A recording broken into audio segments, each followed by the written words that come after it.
Okay, good morning to Madam and to my fellow classmates. We are from Group 1 and we are here today presenting about end poverty that relates to SDG goals. So we have 5 members in this group. My name is WAN NUR HUSNA. We have MEGAT AHMAD, FARHAN, IZZAT. We have NURIN QIESTINA. We have ZAHID ARIFIN. And we have Dashmi. So ZAHID ARIFIN is going to explain the introduction first. Assalamualaikum, Madam. My name is ZAHID Arifin. I'm going to expand on the introduction. So, ending poverty is not a charitable endeavor. Rather, it is a matter of justice and the key to realizing a vast amount of human potential. And despite this, over half of the world's population lives in poverty, and every day of the year, hunger and a lack of access to clean water claims thousands of lives. So together, we can end global sickness, feed the poor, and ensure that everyone has the opportunity to succeed and lead fulfilling lives.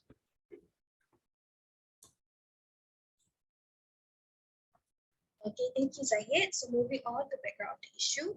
So I'm going to present. So actually, the number of poor households has increased from 639.8 thousand households in 2020. So it's quite a large amount in Malaysia, and mostly the poverty come from the group B40, which B40 relates from salary ranges from 1,005 to under 2,000. So basically, B40 covers the 40% household income that relates to poverty.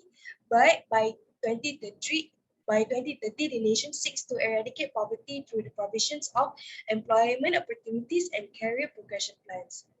So what actually caused poverty? As Zahid already explained, it actually relates to hunger and malnutrition, limited access to education and other basic services such as shelter, food or drinks, and also social discrimination and exclusion, as well as the lack of participation in decision making.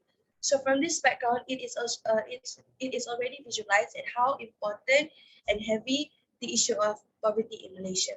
So I'm moving on to the next team members to explain more about this issue.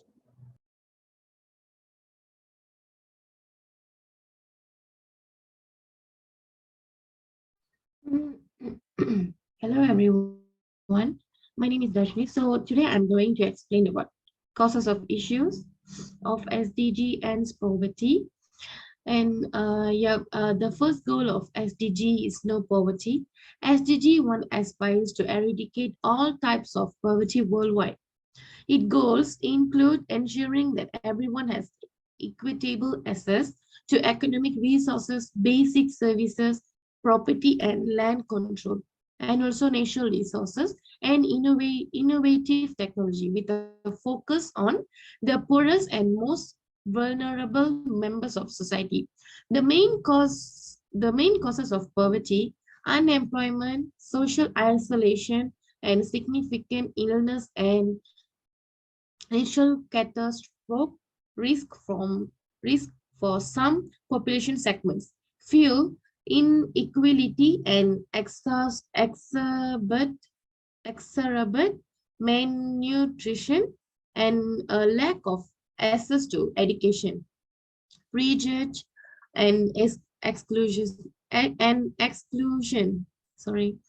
And also, moreover, all of these contributes to crisis getting worse, racist, social, and political strain and cause of all forms of conflict. An estimated of 736 million people still live in extreme poverty. One of the biggest problems confronting humanity is the eradication of poverty in all of its manifestations. COVID-19 has further increased the challenges of achieving zero poverty goals as well as other SDG goals by 2030, and also to eradicate extreme poverty for all people everywhere, to implement appropriate social protection system and measures, and also to ensure that all men and women have equal rights to economic resources as well as access to basic services. And I'm moving to the next part.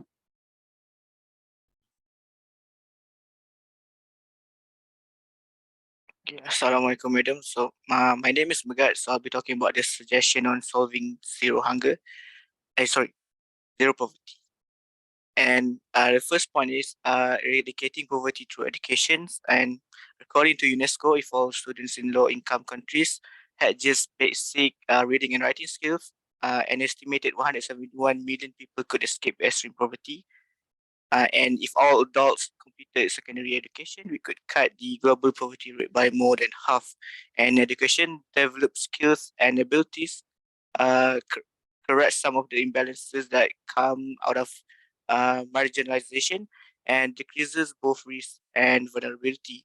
And some of the key areas of focus for making sure that education is truly for all involved, it breaks down into the barriers to education, such as creating access to school in remote areas, supporting teachers in their work to deliver quality education, and make sure that the education is available to children living in fragile contexts, basically extreme poor.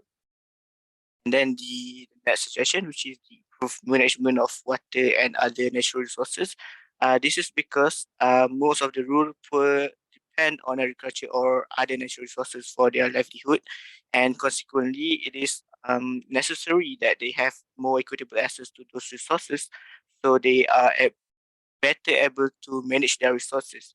And with access to clean water, agriculture is improved and poverty is reduced. And they rely on their agriculture for healthy food as well as to produce income and their crops yield. And access to clean water means crops are irrigated with contaminated water, and communities don't have to eat contaminated food. And other than that, nutrition, safe food makes physically and mentally strong bodies, and healthy people can work and attend school, and healthy, productive, and educated people have more secure futures, and access to safe water improves physical health, which diminishes poverty. In developing countries, 80% of sickness are due to drinking and washing with contaminated water. And proper hand washing effectively prevents viral illness and reduces the spread of viruses, including the coronavirus. But it actually takes clean water as well. And lastly, for my suggestion, to create jobs worldwide. According to the International Labour Organization, 197 million people are without work worldwide, and more employment options in the country mean way more of how to stop poverty. And to increase employment, non-literate people can be taught a few skills to make them employable. The most important is rapid economic growth can potentially bring a high rate of expansion of productive and remunerative employment, which can lead to a reduction in poverty. And nevertheless, the contribution of the growth process to poverty reduction does not depend only on the rate of economic growth, but also on the ability of the poor to respond to the increasing demand for labor in the more productive categories. And we'll be moving on for the next presenter.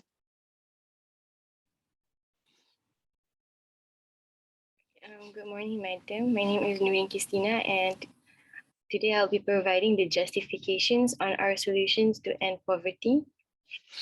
The first solution that we have provided was to eradicate poverty through education. This is because, as mentioned by MEGAT before, according to UNESCO, an estimated 171 million people could escape extreme poverty if all pupils in low-income nations only possess the most fundamental reading and writing abilities. So the percentage of adults who did not complete their secondary education might reduce global poverty by more than half. Education also increases knowledge and capacities, addresses some inequalities that results from marginalization, and reduces susceptibility and risk. So according to many experts, unless children acquire education, the cycle of poverty simply cannot be overcome.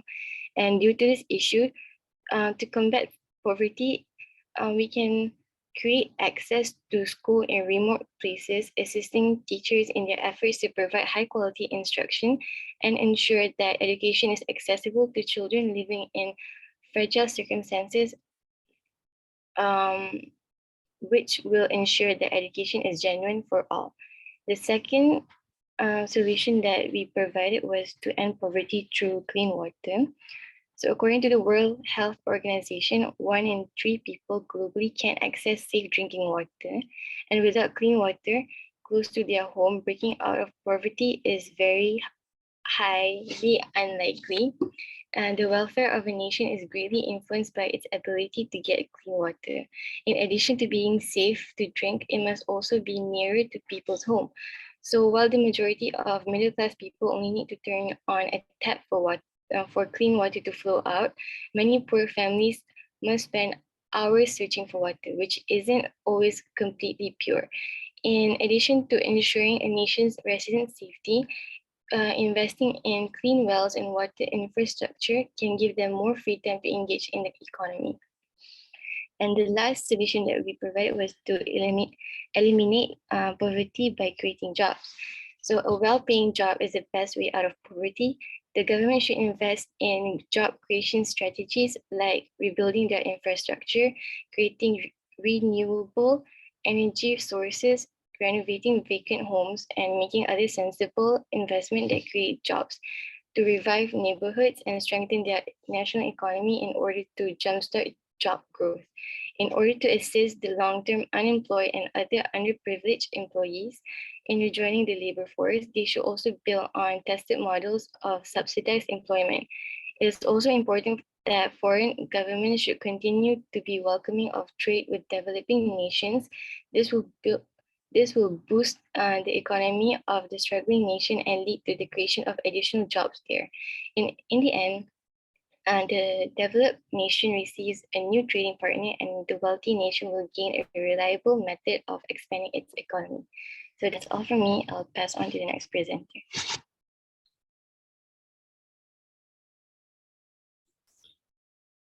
Okay, madam, I will explain for the conclusion. So the issue of poverty, just as I mentioned before, affects the entire world, not just an individual. So we should address this issue immediately with some appropriate countermeasure. And so the eradication of poverty is important for the inclusive and sustainable development of the population, society, nation, and economy. That's all from us, madam. Thank you. That's all from us, madam. Thank you.